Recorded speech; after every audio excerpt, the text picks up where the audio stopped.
Welcome to the Inside Carolina podcast, presented by Jersey Mike Subs of Chapel Hill.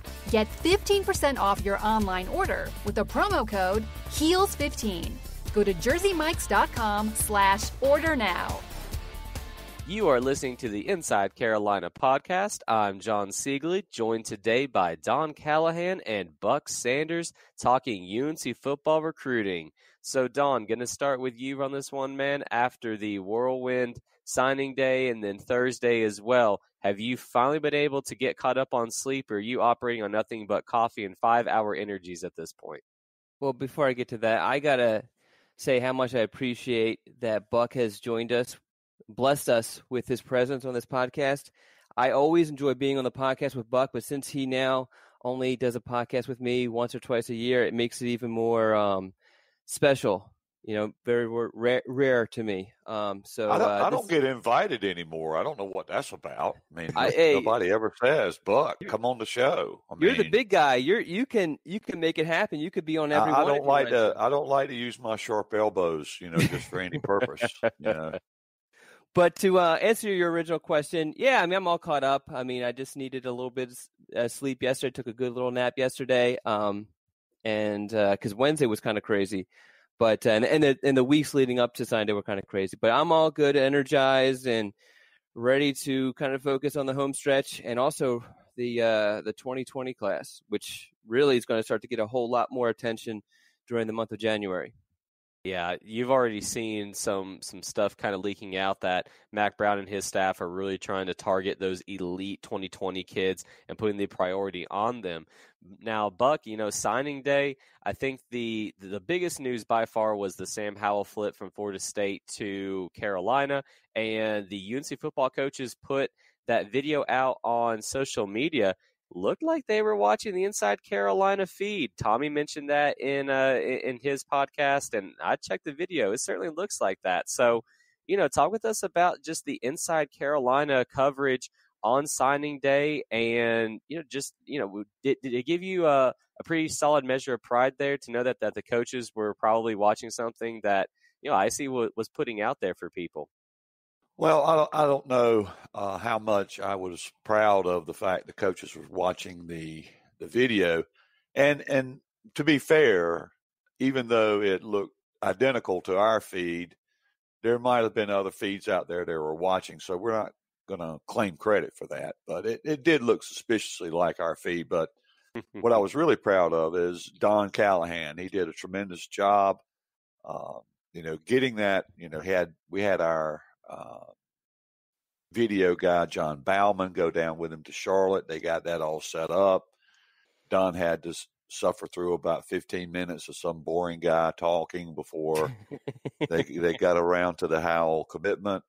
But as always, and he's just gotten better at it every year. We've added features to it every year.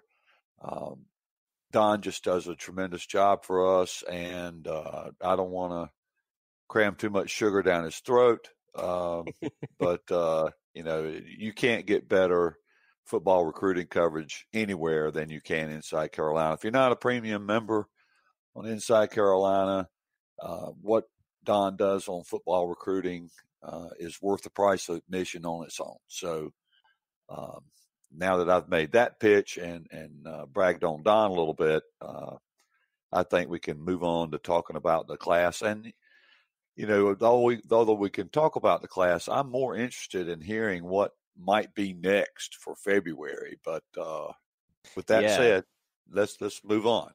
All right, that works. And we definitely will turn our eye a little bit forward to February, because there's still some intriguing names left on the board, especially in state. In particular, one 4-star player in the secondary. So we'll get to that here in a little bit. But since we brought up Howell, he was obviously the headliner.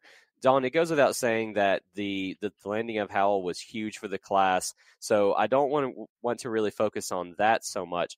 Instead, talk about his profile as a player. When we did our podcast just prior to signing day, you mentioned how you had seen him at the Shrine Bowl, and you had some very glowing praise for just how the ball comes out of his hand. So what do you think are the attributes in Howell that have led him to being ranked as high as he is.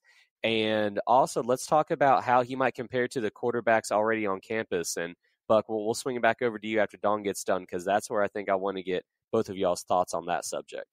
Well, I mean, the main thing with Hal is he has that it factor that everybody talks about, and it's just so hard to kind of define unless you have been around him. I mean, he's not a very in your face, making a lot of noise.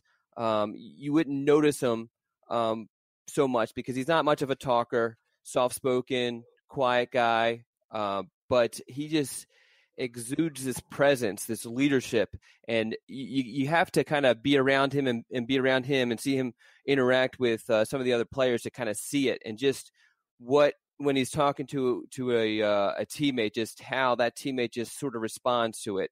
And then on top of that, as that boring guy, quote unquote, Buck called him, was his head coach. He actually, if you listen to his speech, which is very, very, very long, and you get tired pretty quickly, but in that speech are a bunch of stories that I've heard a bunch of times from not only his head coach, but a lot of his coaches, his assistant coaches, and also coaches that played against him. Stories about how, he rolled his ankle and they thought he was done for the game. And the next quarter he comes running out in the field. There's a story, I think, where his helmet was taken away and somehow he found out how to get it back and was running back on the field, off after an injury. I mean, he's a guy that's going to grind it out. He's going to put his body on the line. You mentioned his arm strength. It's off the charts. It's one of those things you can't appreciate unless you see it in person, because the velocity is just unbelievable. And I made this mention on a prior podcast.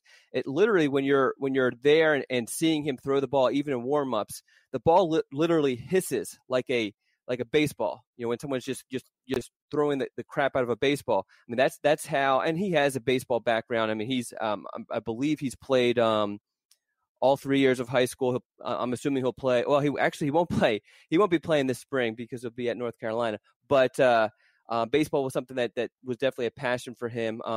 So he does have that background. But really, the two things for me is just his it factor and just his arm strength are just unbelievable. I mean, he's a player that will definitely make plays when there's nothing there. All right, so then, Buck, how do you think Howell's going to fit into Longo's air raid offense? Because you've done a lot of research into Longo, specifically how he uses quarterbacks and players in general. So hearing Don's description, how do you think Howell will fit in compared to the two quarterbacks that are definitely going to be, well, as far as you know right now, on campus for next year, Jace Ruder and Cade Fortin? For Howell specifically, I would say that Longo had a quarterback at Ole Miss for a year that had the same similar arm strength, velocity, Shea Patterson. And Patterson could really sling the ball. The problem with Patterson, and I'll be interested to see how this plays out for Howell, is that Patterson was one of those guys that took the attitude that I'm going to throw the ball. It's up to you to catch it. So he threw everything at light speed. And for people that have watched quarterback position over the years, that's not always the way to throw the football.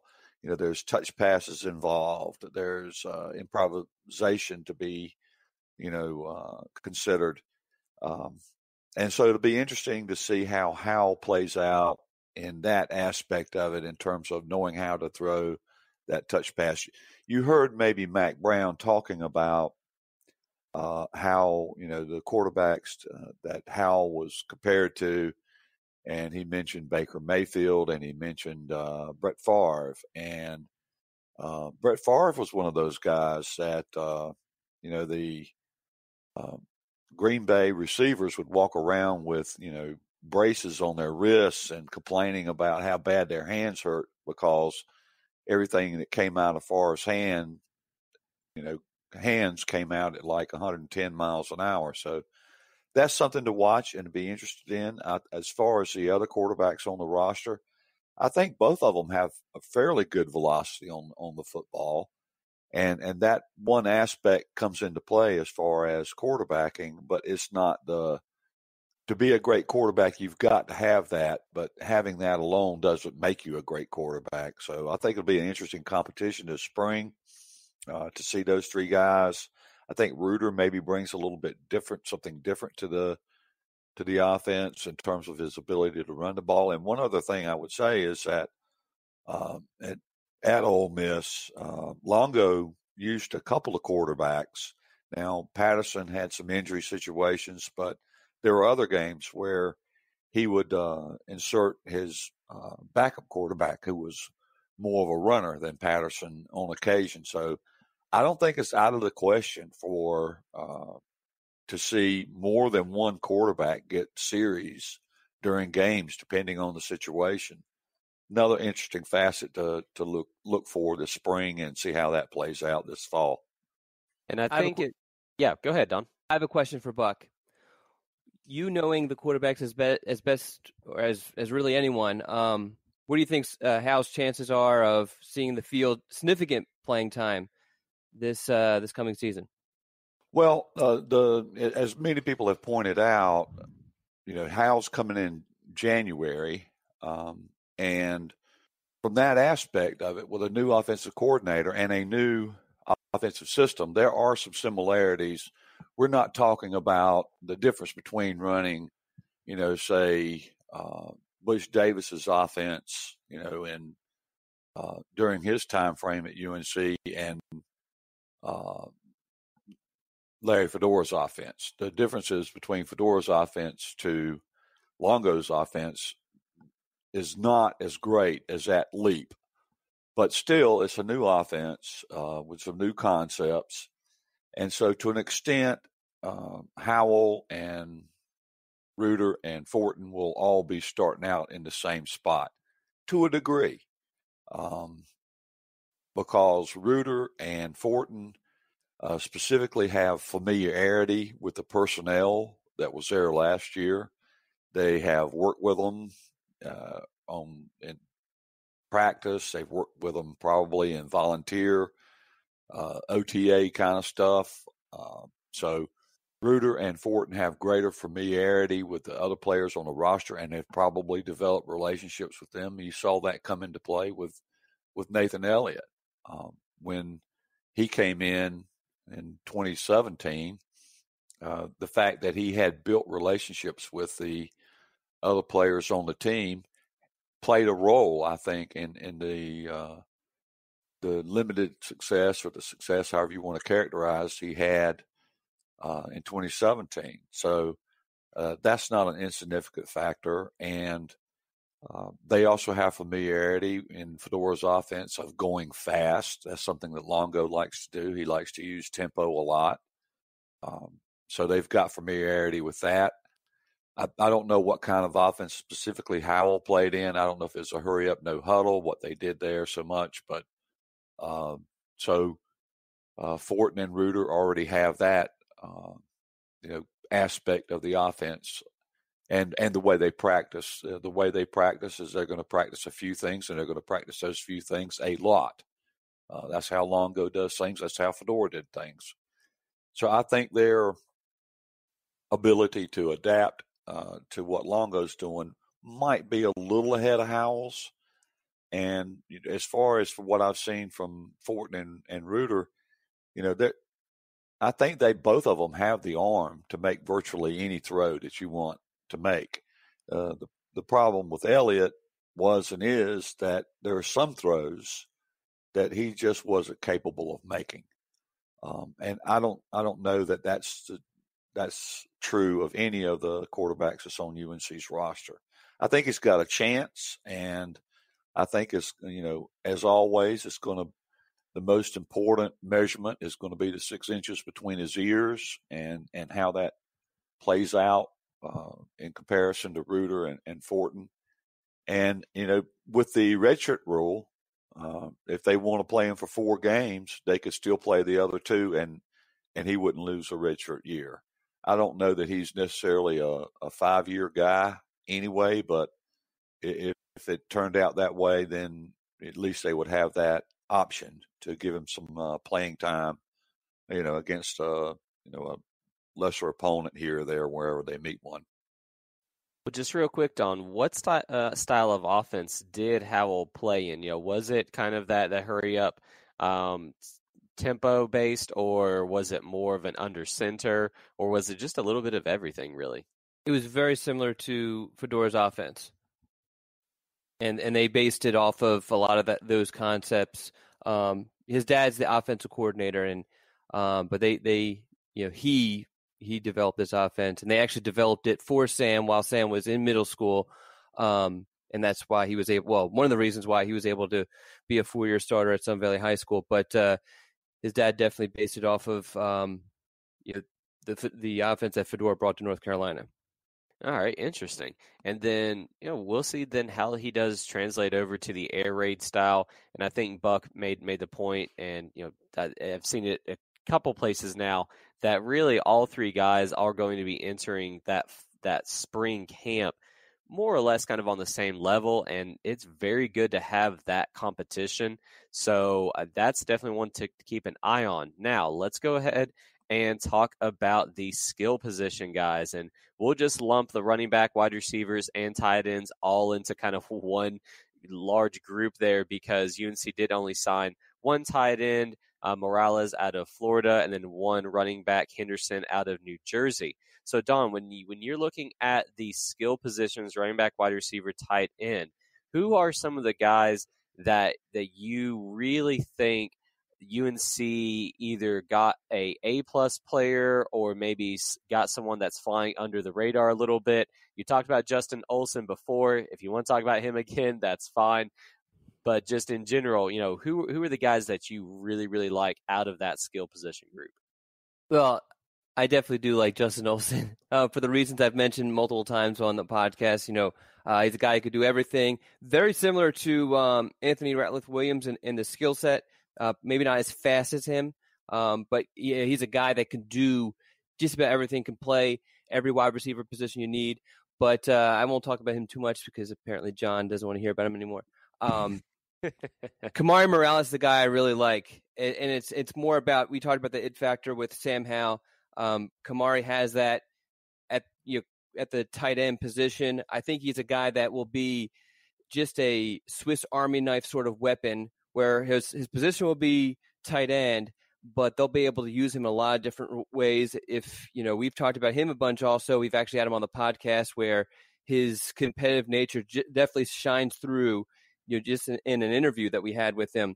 But, if you watch his film, if you watch really an entire game of his, which I know no one listening to this is going to do, but you're going to see him line up at a bunch of different positions. He'll line up as a true tight end attached. He'll line up as, detached in the slot, outside, in the backfield. He'll take snaps as a wildcat quarterback.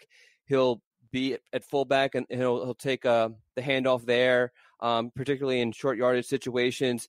He's a great route runner, has a really good set of hands. He's listed on our site, he's listed at 6'3", 232. I think he's probably much closer to 6'1". I think he is 6'1", so he's going to be a little bit undersized. I think he's a guy that if he was, or if he were a few inches taller, he would have been more highly recruited. But I think really, give it a year or two, and he's going to be an unbelievable weapon for North Carolina. Not a guy that's going to just, blow up the box score, but or the box sheet, but he's a guy that's going to just be contributing in a lot of different ways for North Carolina. I want Buck's opinion. Are any of these guys that you, in particular, of the skill guys, are you excited about? Before I mention any of that, I would say that getting back to Phil Longo's offense, he, unlike many air raid coaches, there are some air raid coaches like Mike Leach that don't even bother with tight ends. I don't even know if they have one on their roster. And Texas Tech is pretty similar in that regard. They don't put a lot of emphasis on tight ends. They don't use them very often. So that's different than the approach that Longo uses. And, I think your comments about Kamari Morales are good ones. But as far as being excited about the offense, Longo's offense, they do use their tight ends in some pretty unique ways. Not necessarily unique, but they are consistent with using them in a particular formation that's pretty common in his offense. The tight end will line up, say, 2 or 3 yards behind one of the tackles, and they'll flip them to one side of the line or the other. They don't put them in motion quite as much, but they use their tight ends as lead blockers a great deal in that offense. And, given the fact that they have Carl Tucker and Jake Vargas on the roster as fifth-year seniors, that's going to be exciting to watch this year in terms of how they use those guys. And both of them are pretty devastating blockers. That'll be fun to watch how Longo uses those guys. As far as the other skill players, apparently Don has got a little man crush on Justin Olson.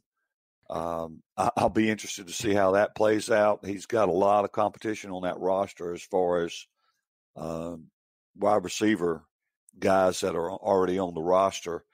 I'm interested in both we haven't even talked about, and Don, you're going to have to check my pronunciation on this, which I usually butcher. Joffrey. There you go. All right. Well, I'm going to say, whether it's true or not, that's exactly how I was going to pronounce it. But I believe you, Buck. Yeah, I'm sure you do.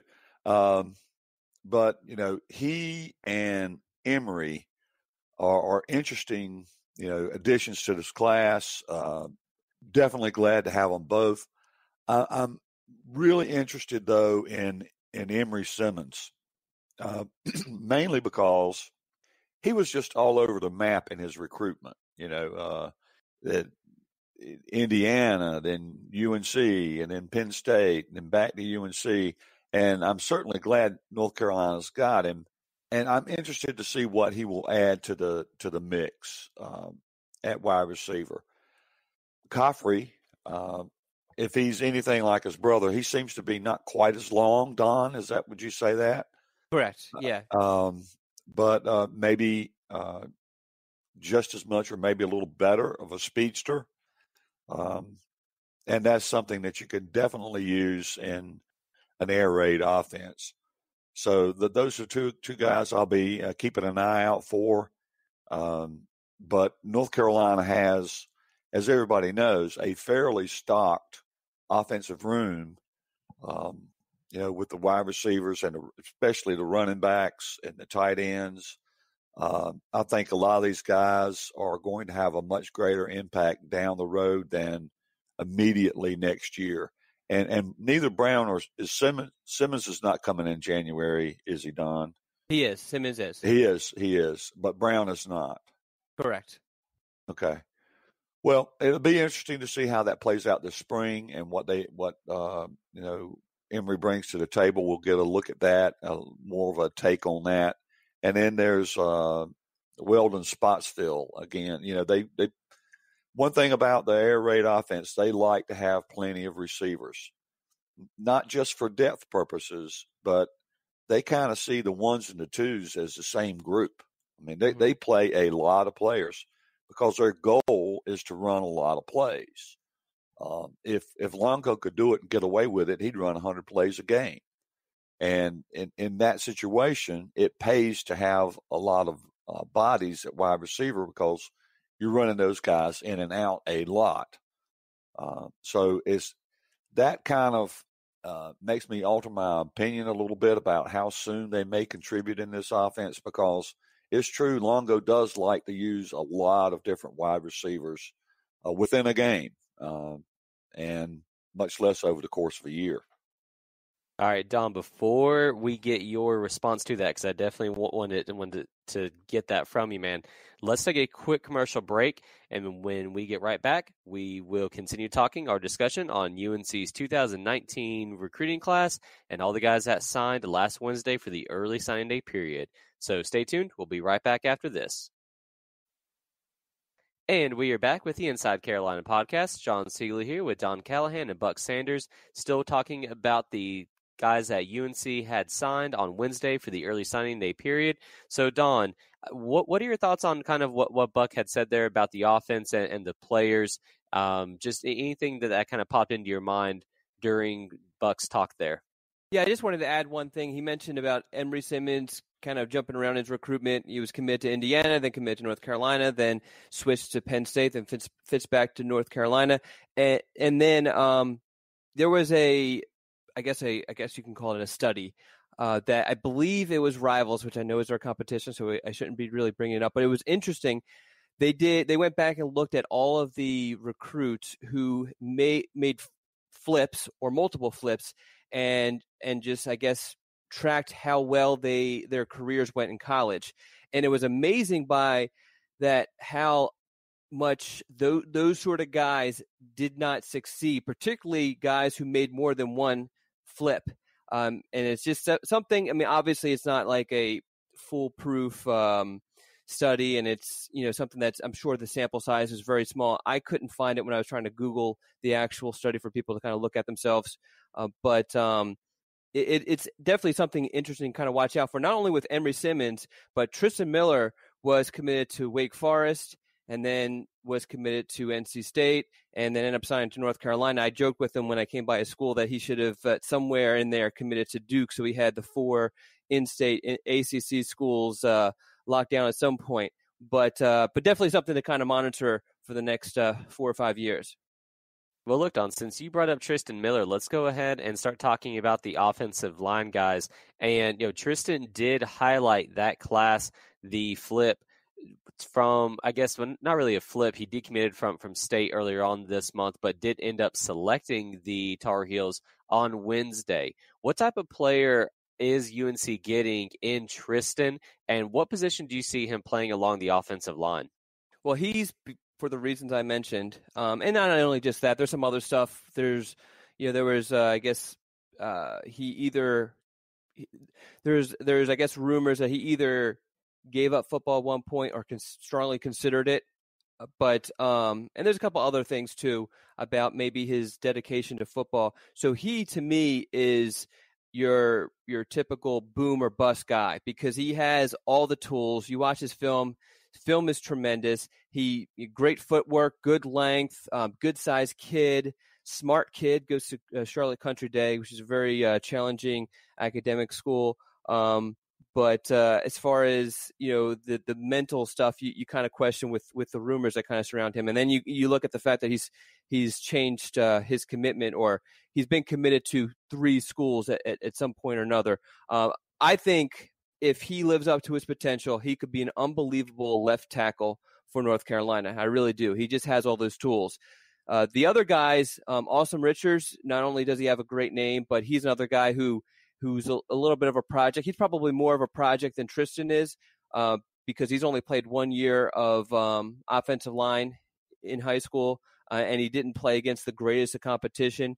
But he's another guy that has all the tools, but he's going to require definitely a redshirt year and probably more than that to fully develop. Wyatt Tanal is a guy that if you watch his film and you're around him, you just absolutely love him. And just talking to him, you just love him. He's a loyal kid. He's a no-nonsense kid. He just wants to play football, duck hunt, and love his family. And that's really it. But he's a very very mature for his age, big kid, huge kid. I actually was there when at the Shrine Bowl when Drew Little met Wyatt for the first time, and Drew looked at me and was like, "Man, this guy is massive." I mean, he is. He's listed at 6'5", 270 pounds, but when you're around him, he feels bigger than that. I mean, he's just a huge kid. Any of those guys really kind of grabbed your attention, Buck? Well, the one that sort of jumped off the page at me, and all of them are 3 good-looking kids, but the thing about that distinguished Miller for me in the group, and Don, you got a much greater look at him than I have, is how well he moves his feet. And that's really critical for a left tackle. And I think there's a little bit background information that Miller and Howell were pretty close and had talked about their relationship in terms of, Miller would be the guy to protect Howell's blind side down the road. But, for as all the many attributes that a left tackle needs, the long arms, and all the other things that go into a really good left tackle, maybe, at the top of the list or near to it is his ability to move his feet. And Miller certainly has that. And that for that reason, I see him as a left tackle down the road at UNC, and probably a pretty good one. Well, Buck, let me ask you this real quick about incoming offensive line coach Brandon Jones. How do you think his schemes within the framework of Longo's air raid offense are going to differ from kind of the power run zone blocking that we saw from Chris Kapilovic while he was UNC's O-line coach? Well, again, we keep bringing this back to the coaching tree and highlighting the differences there. But in a Mike Leach, Cliff Kingsbury type of offense, which Jones coached in that. He was the offensive line coach at Texas Tech for Kingsbury. But in that kind of scheme, the offensive line is unique in the splits that they take. They are disturbingly wide splits. You could just envision just take a really quick small linebacker and you could put him between those splits and you would think he could just walk in and sack the quarterback. The way they compensate for that is teaching the offensive lineman to take the right angle off the snap. And it's pretty effective. Air raid quarterbacks don't get sacked quite as often as you would think, looking at those wide splits. And the purpose of the wide splits on the offensive line is that just from a sheer distance perspective, if you widen those splits on the offensive line, then the edge rusher, guys on the outside, have a much longer distance to travel to get to the quarterback. And for that reason, and because of the way they teach their offensive linemen to take the right angle on those snaps, then the goal is the whole motivation behind those wide splits is that it gives the quarterback the opportunity to see the entire field. They don't want the quarterback, whoever that is, to just look at one half of the field. They want him to be able to move his eyes from one side of the field to the other and have time to throw the ball.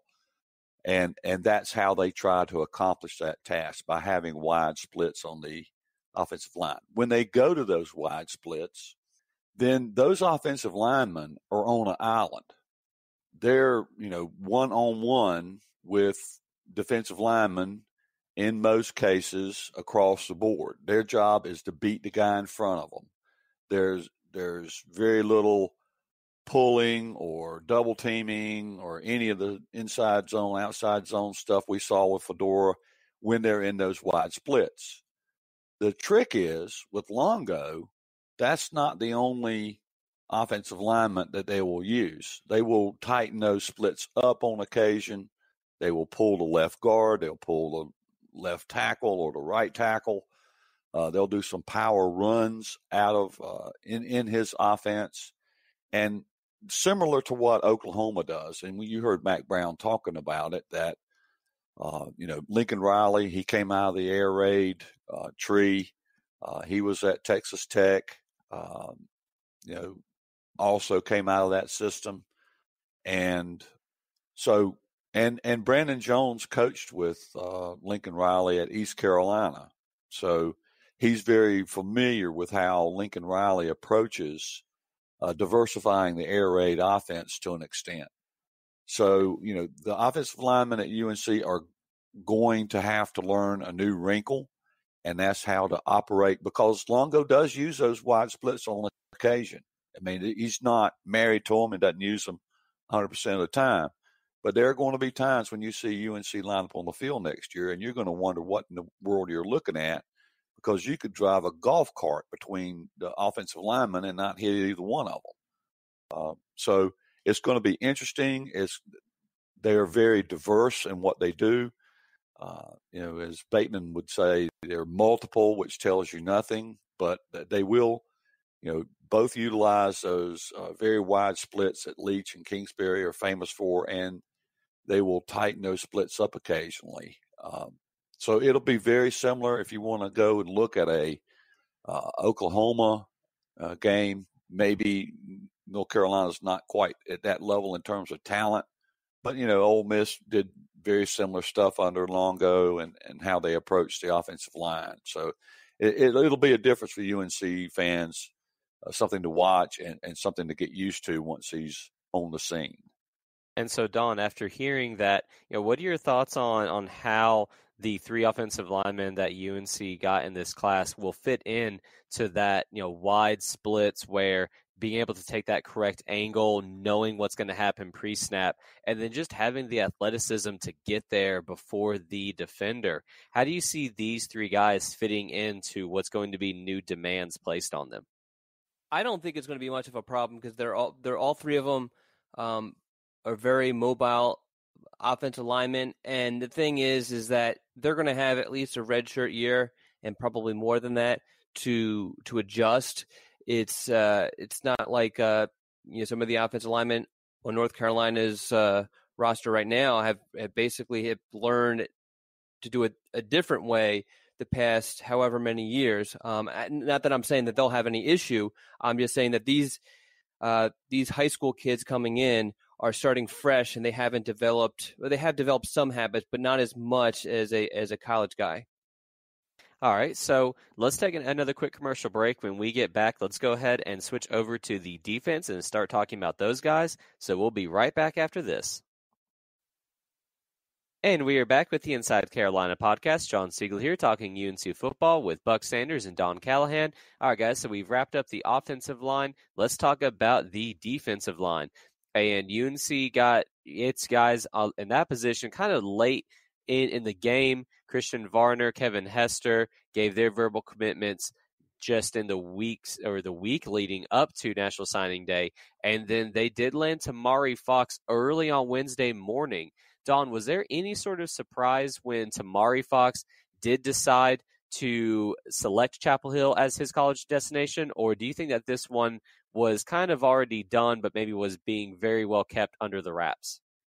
I was surprised that he was the first one to send in his letter of intent, especially because him and I had been in contact in the days leading up to signing day, and initially he wanted to basically decide on Monday, but I guess he wasn't ready. On late Tuesday, he finally told me he was going to wait until Wednesday to make a decision, and it was not a slam dunk. I mean, he loved North Carolina, and that's why he signed there. He has a huge amount of comfort there because he's been there so often. His brother's there, but there was definitely a force within inside him that did not want him to yet again be in his brother's shadow. And if you actually talk to him about Taman, while he looks up to his brother, respects his brother, loves his brother, there's definitely a little bit of I don't know, I guess just doesn't want to be in that shadow, doesn't want to be compared to him, doesn't want to get any sort of benefits because of him. And so there was some, he really considered Georgia Tech because of the fact that would allow him to kind of blaze his own path. So I don't want to say I was surprised because I knew it was kind of 50-50. I think a lot of people thought it was a slam dunk, but it wasn't. But when his letter of intent came in first, I was like, man, I was actually took a double take and wanted to make sure that it was legit and shot him a text message and said, hey, did you just send your letter of intent? And he said he did. So until I received that text from him, I wasn't sure if maybe it was some sort of typo or mistake. So the timing of it was a little bit of a surprise, but the actual decision wasn't. And then as far as Hester and Varner goes, I think the story with those two is potential, that they both have those long athletic frames, but they're going to take some time to really learn how to play the position at the college level and stack up against college competition. So, Don, what can UNC fans look forward to from Hester and Varner, in your opinion, after just watching their film in high school? Well, Hester is the potential guy, the long potential guy. I mean, his background is basketball up until really less than a year ago. He never played any football at all, period. Yeah, I mean, he's your typical high school guy turned football player who usually ends up being some sort of defensive lineman because he has the size and the athleticism, and college coaches love those sort of guys because they can mold them. They don't have the bad habits established. And all that. And Varner, I think if you watch Varner and Fox's film, they're very similar style of guys. Now, Fox is way more advanced as a pass rusher. Fox's father does an unbelievable job, not only training both Taman and Tamari, in the weight room and making sure that they are, eating correctly and lifting correctly and everything like that. But he also is a student of the game as far as a pass rusher. So if you actually watch Tamari's film pretty closely, and even Taman, they're very smart with the pass rushes they choose to do and the counters and everything like that. Tamari's way advanced than your average, or probably your above average high school kid with his pass rush moves.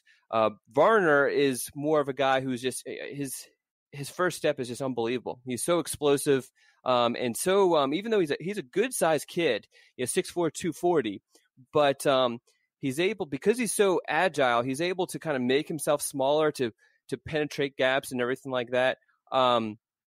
So I mean, I think these guys alone are perfect for a 3-man front, because I think Hester is going to end up being a nose tackle, even though I know he's tall.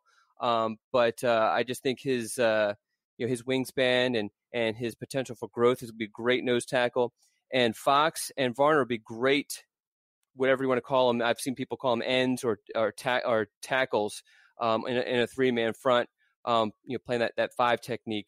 I think those guys, will not only be able to consume blockers, but also will be able to provide a pass rush. So, Buck, let me ask you about Coach Mack Brown and his ability to kind of get the most out of guys that could be quote-unquote projects like Hester. And why do you think that Tar Heel fans have such levels of confidence that Mack and his staff are going to really be able to get the most out of these guys? Well, one criticism, right or wrong, justified or not, of the recruiting approach under Larry Fedora is that, they recruited players out of high school that they thought fit a specific position on the UNC defense.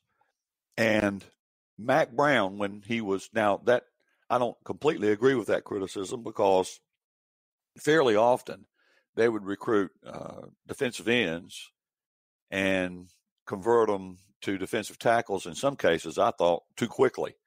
But in any event, Mack Brown certainly grew up in a time and an era when there was really a transition from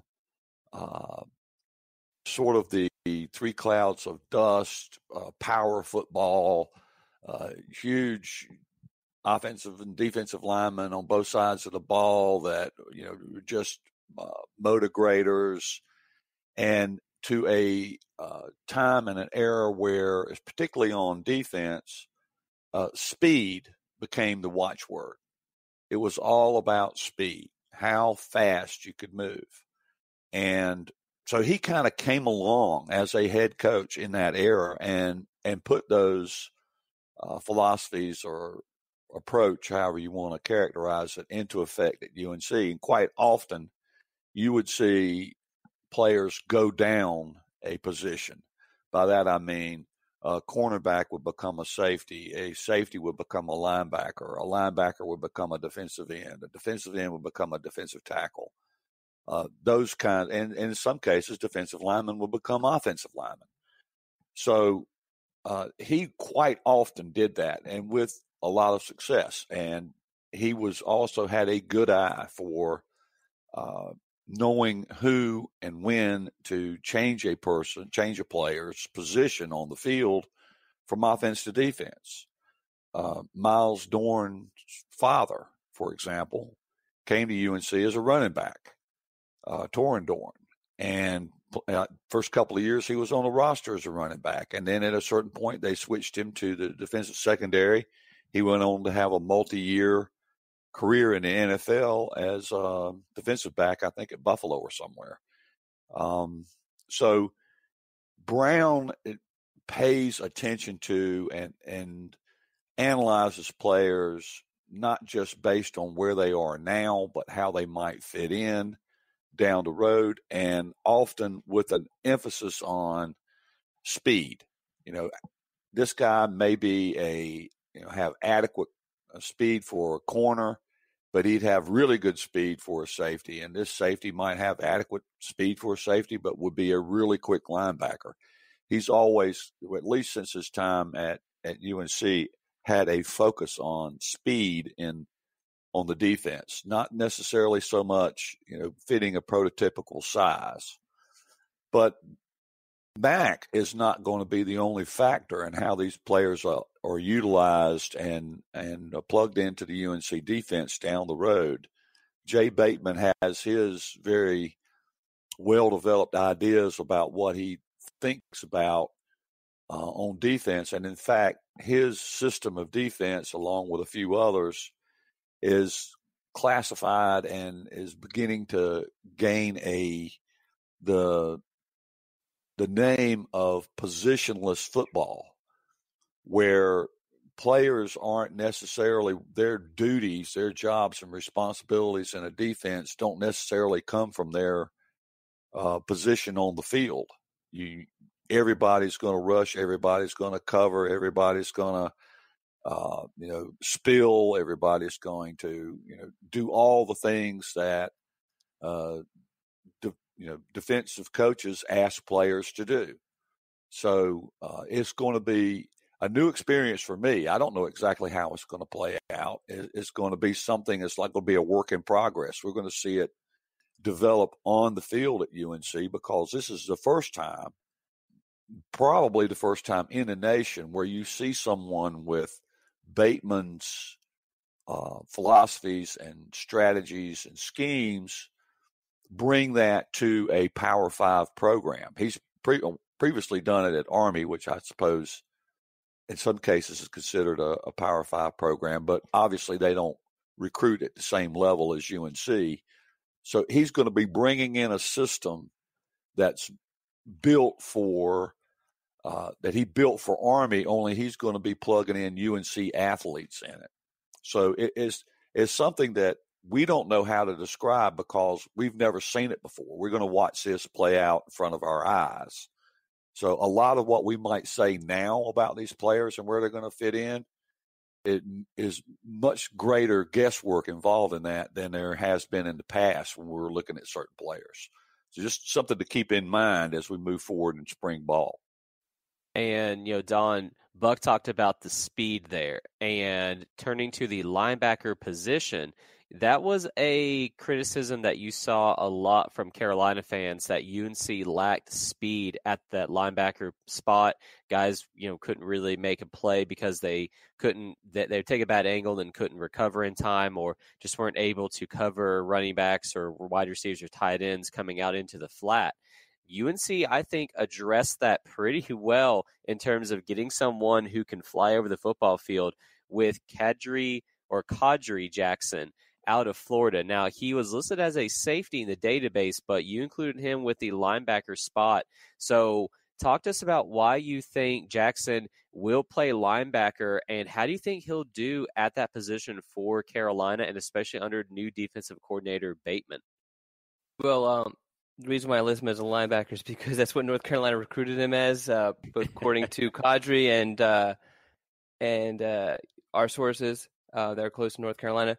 But to answer your question, and this kind of jives with what Buck was saying with the no position defense. I mean, I think Jackson is a guy that could be that, because, I mean, while linebacker will probably be his home position, I mean, he's a guy that he's athletic enough, but yet strong and powerful enough to play really all over the field, and you could do so many different things with. I think we talked about in a prior podcast just how versatile this guy is and how he can really be taken advantage of in the right system with the right defensive coordinator. And I think Bateman is a guy that can do that, certainly.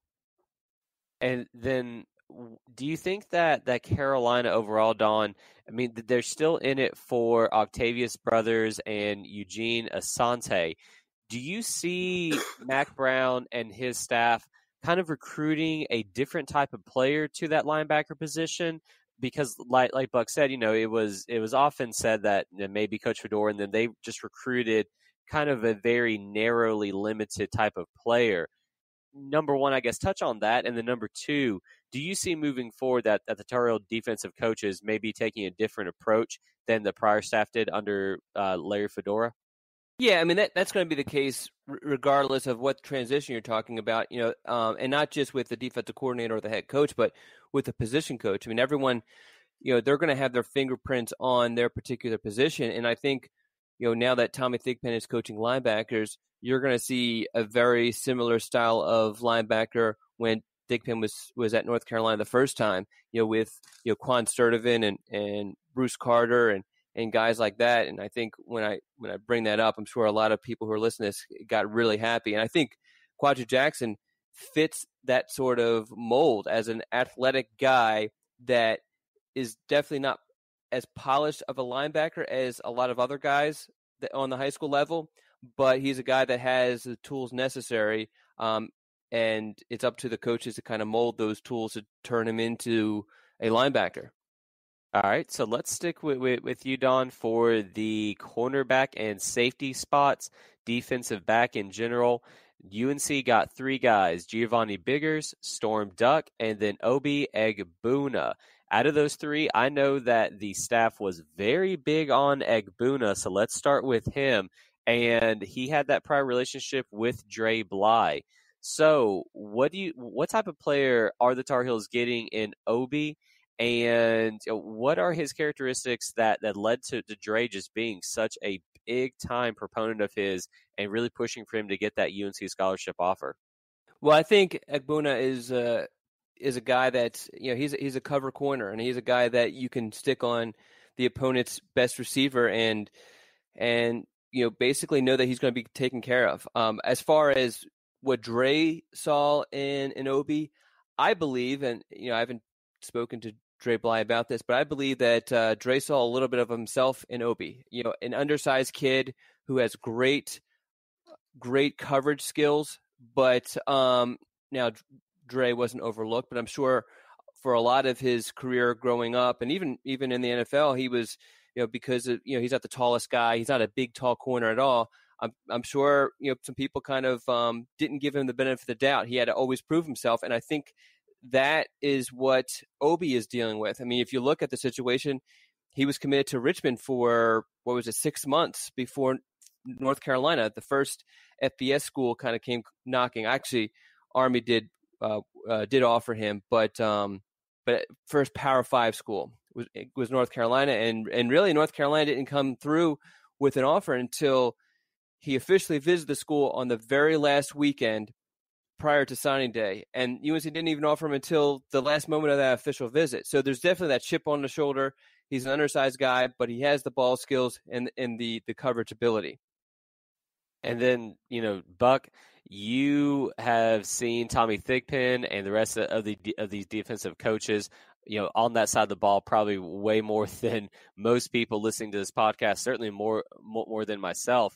In that secondary, what do you think Mack Brown is going to really have his guys do there? Is it going to be that kind of bump and run coverage that was all the rage? Do you think it's going to be more zone, or just some, do you think that Jay Bateman is just going to come up with something that's going to really fit what their opponent is going to be doing, and it could be something that it just changes week to week? Well, I would go with the week-to-week theory.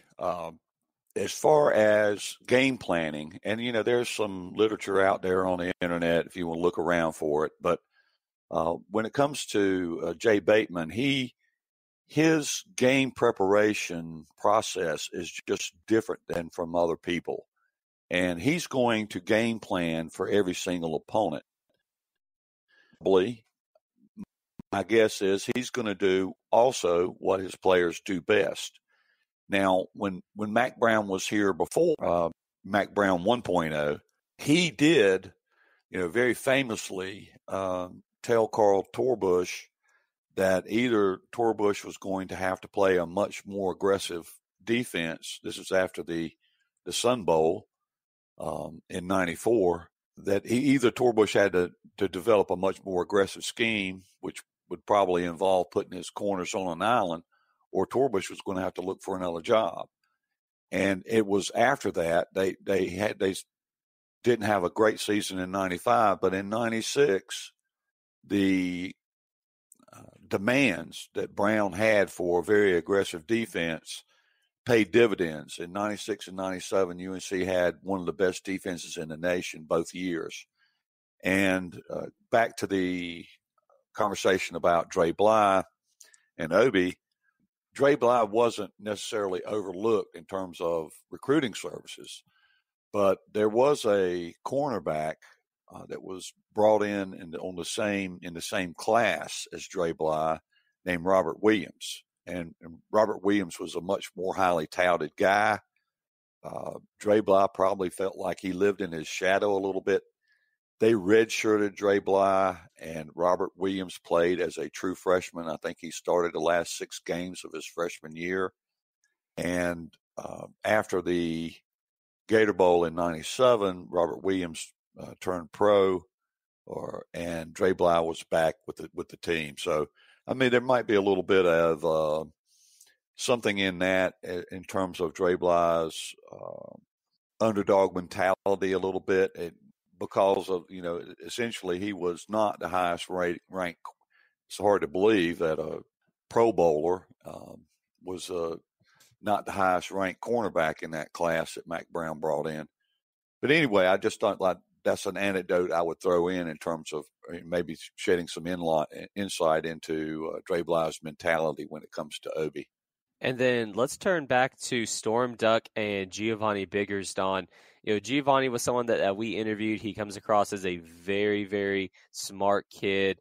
And I'm actually I'm really looking forward to what he can do at that safety spot. Storm Duck, all-time name team right there. Just automatically love that kid and what he can bring. Talk to us about those two players and just, what Carolina fans can expect to see from them once they hit the field for the Heels. Well, Biggers is a guy that loves to hit, just absolutely loves to hit, loves to contribute and run support. We talked about before how right now he's a little undersized to consistently do that in college, and he will benefit tremendously from bulking up, which obviously a strength and conditioning program at North Carolina will help him with. Storm Duck, besides having a great name, is really one of the few guys who can play any position in the secondary, and so I'm really interested to see what ends up happening and if, how many different positions he ends up playing for North Carolina. I'm assuming eventually he'll settle at one position. But he's a guy who could legitimately play corner because he has the physicality, but yet the speed to do so. And he's a smart kid, great vision.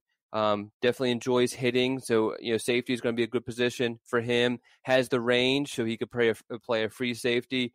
Could definitely play a nickel if that's what's needed. He's a guy that just maybe not versatility. I think flexibility he brings to your defense because he could play so much.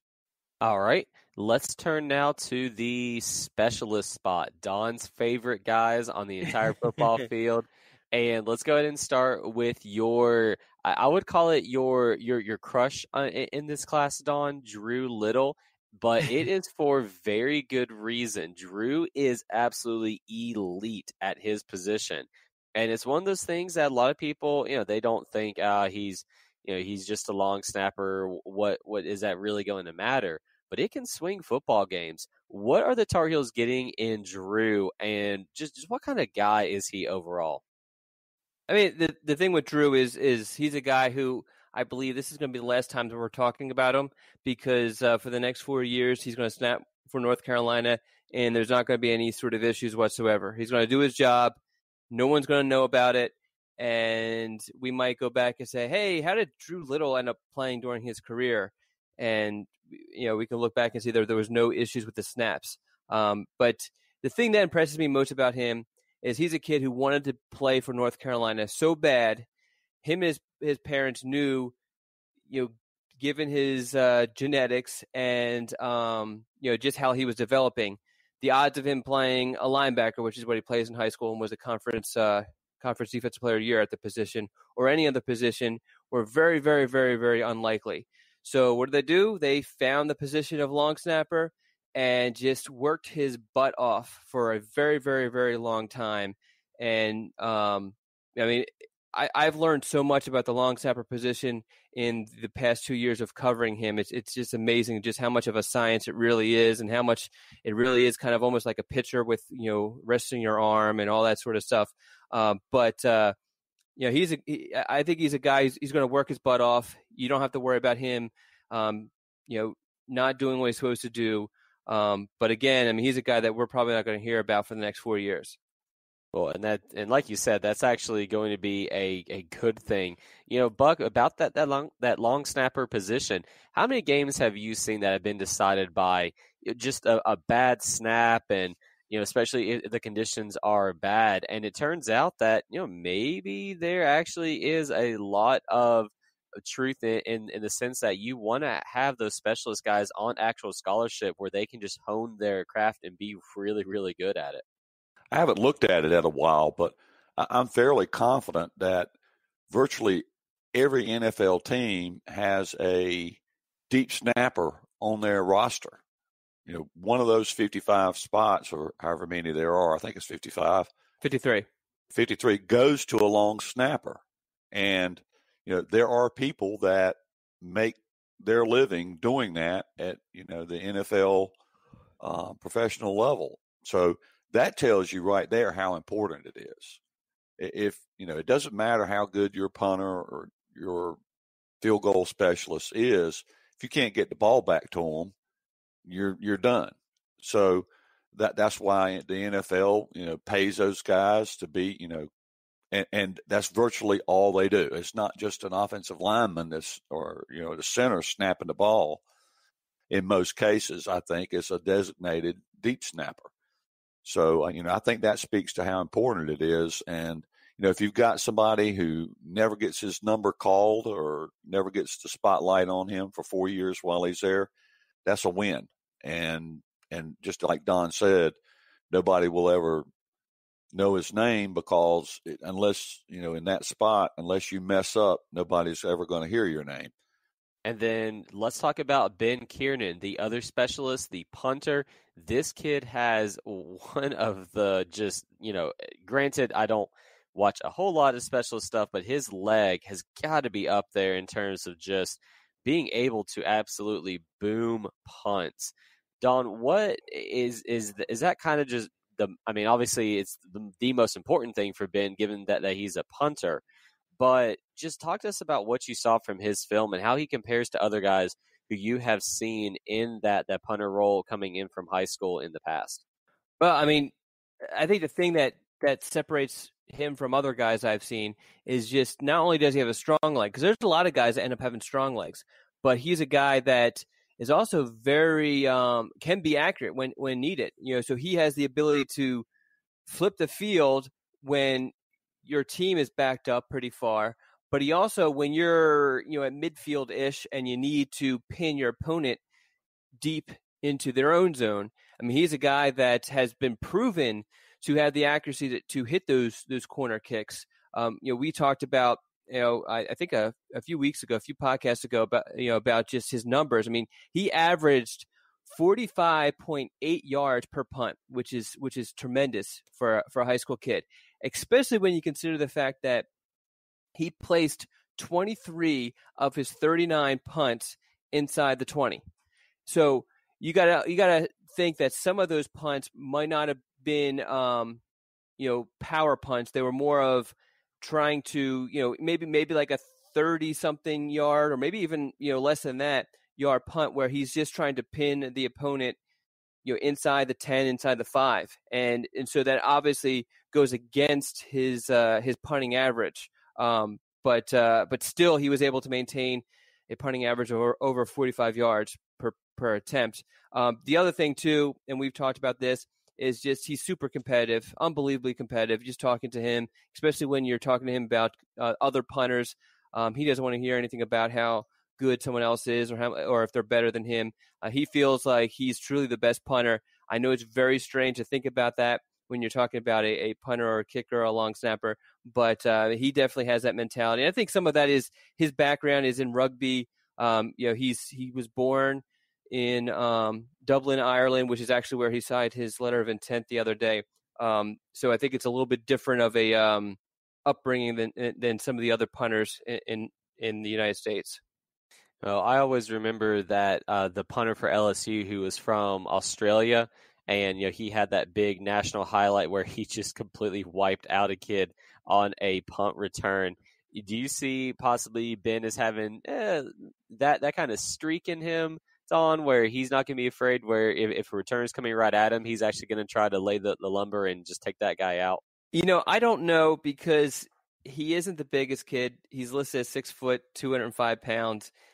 So he'd be giving up a lot of size to whoever's coming down the field. But I don't think he's a guy who's going to just kind of jump at someone's ankles to tackle him. I think he's going to take him on if that's what he needs to do.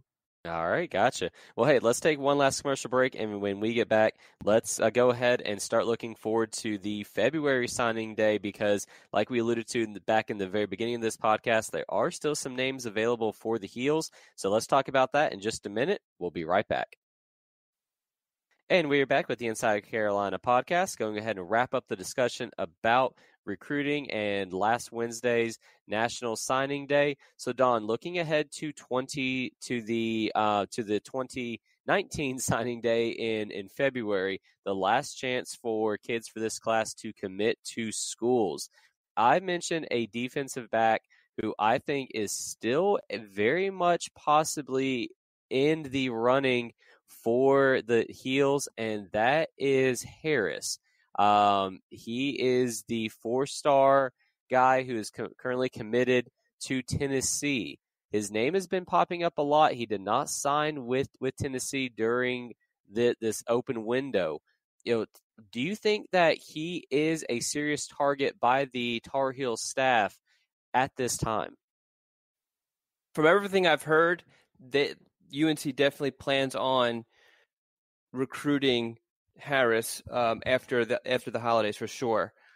As of last week, when I was at the Shrine Bowl with Harris and talking to his coaches, they hadn't heard. Well, for Harris's purposes, they hadn't heard from UNC since Mike Eckler was an assistant coach. So as of last week, the wheels haven't gone in motion. I don't know why that is. Maybe because they knew that Harris was going to wait until February to sign, and they wanted to, use their resources on guys who were looking to sign in December. But I know that Harris is definitely will be listening. I don't know if that necessarily means it will result in yet another flip by North Carolina, but I know that he's listening. I know that he is open to taking official visits to schools other than Tennessee, the school he's been committed to for, I don't know, it was since June, so however, it was 6 months now, I guess. So he's open to taking other official visits. So that's definitely something to monitor for sure. All right, and then really from looking at the recruiting board, Don, there's only a couple of spots where you still have guys listed that have not committed and could still be on the radar, most particularly at defensive line and linebacker. Give us some names of some players at those positions and just really anywhere else that you think UNC fans should be keeping a close eye on the Inside Carolina message board to see if there are some updates on some guys. Well, the guys that I would definitely watch for sure, Raymond Vohasek, we've talked about. He officially visited North Carolina the weekend of the NC State game. He was the one who infamously was spent the entire weekend with the coaches and had no idea that Coach Fedora was going to be fired until he actually got to the airport and had an opportunity to kind of look at his phone, and then he found out that the coach that he literally just said goodbye to had been fired, which is such a weird and interesting situation. But he's a JUCO guy, but he's a unique JUCO guy, and the fact that he has 3 years of eligibility remaining. Most JUCOs only have the 2, but he will be able to provide UNC with immediate experience at defensive line, and that's something that the prior staff was definitely valuing because they were actually looking at a bunch of different JUCOs, and it seems like the current staff is also trying to do the same thing because they've kept in contact and actually have sent a couple coaches up to Chicago to see him. So I expect North Carolina to definitely get more involved with, I expect us to kind of see a lot more going with him. Other than that, Octavius Brothers is a guy that UNC really, really, really likes, and they were hoping that he would sign in December, but he decided that his stock was so high that I think he even received a scholarship offer. I think it was from Miami on Wednesday. That because he was constantly getting new options and he wasn't, I guess, set on one school in particular, he wanted to take more of his time and explore all of his options fully. I don't think that bodes well for North Carolina because obviously the more options a kid has, the less of a chance that he ends up at North Carolina. But UNC does have a history of recruiting his school. They landed Antoine Green, a 4-star wide receiver who played a bunch for North Carolina this season before suffering an injury. Octavius and Green aren't super close, but they know each other pretty well to the point where they exchange text messages throughout the season. So that's another situation to monitor. And I also expect the pool of targets to expand just because there's other positions that the staff wants to address, but just doesn't have the targets at this point. But they'll get onto it. I'm sure they'll take a break for Christmas and get back into the office and start to kind of lay out what they want to do, who they want to see, and everything like that. And I believe the dead period ends, I think it's January 10th, and so I'm sure they'll be on the road, looking at some new guys and expanding that board. All right, so then Buck, let's go back to you. I know Don and I have been talking for a while. Sorry about that. Buck is probably sleeping. Let's see. No, I'm not asleep. I was just hanging on Don's every word, listening to his dulcet tones, being charmed by the knowledge that he was dropping on me. I mean, look, honestly, Don could go on, I'm sure, for hours on these guys, just with how much film he watches. It truly is a testament. I mean, this has been a big Don butt kissing event. Well, I mean, you gotta give props when props are due, man. But Buck, my question to you was, watching the Mack Brown, signing day event over there in the football offices, he actually went through and listed every single player name by name, and he even said himself that he does not feel that his staff are nearly done with this class. So watching that, just what was your feeling about Mack and moving forward? Just, did he continue that trend of positivity that we have seen from him since day one, really? Oh, yeah, certainly. Anybody that there's 2 segments of video up on Inside Carolina of the entire press conference. And, if you watch those 2 video clips, one of them, he's just talking about each individual player. The next one, he's taking questions from the audience, the media that's there. And except for the fact that he's older, grayer, heavier, like all of us get in our old age, so to speak, he's the same Mack Brown we saw in the 90s here at UNC. He has that ability to charm a crowd. He has the ability to be very knowledgeable. He's going to, hit all the bullet points when he's talking about a player. He's going to point out his attributes. He's going to know where he's from. He's going to know, his favorite movie, what he likes to have for dinner. He's just very thorough and detailed when he talks about, any particular player or, and most other subjects. So that's part of why he's such a persuasive person, is because he has such detailed knowledge when he talks about something, is something that he knows something about. So, even if listening to Greg Barnes on the previous podcast, covering the, signing day press conference, you could tell there was a little excitement creeping into Greg Barnes's voice, and that doesn't happen very often. Greg is a very even keel guy. He's not going to get really, extremely high or extremely low when he's talking about anything, but you could tell he was getting a little bit of excitement in his voice, which, most people that observe or follow or cover UNC sports and UNC football fans, they could use a little bit of excitement these days. So that's a good thing. Yes. Yeah. Was that it, Buck? Or because if so, did he fall asleep? He fell asleep. No. I'm still awake. The thing I was going to mention is that one of the things that Mack kept saying, during the press conference, when he was asked about positions, he mentioned corner several times. And so far as I can see, North Carolina's not involved with any corners that I'm aware of anywhere. So that goes back to the point of there's going to be some new names popping up on the radar.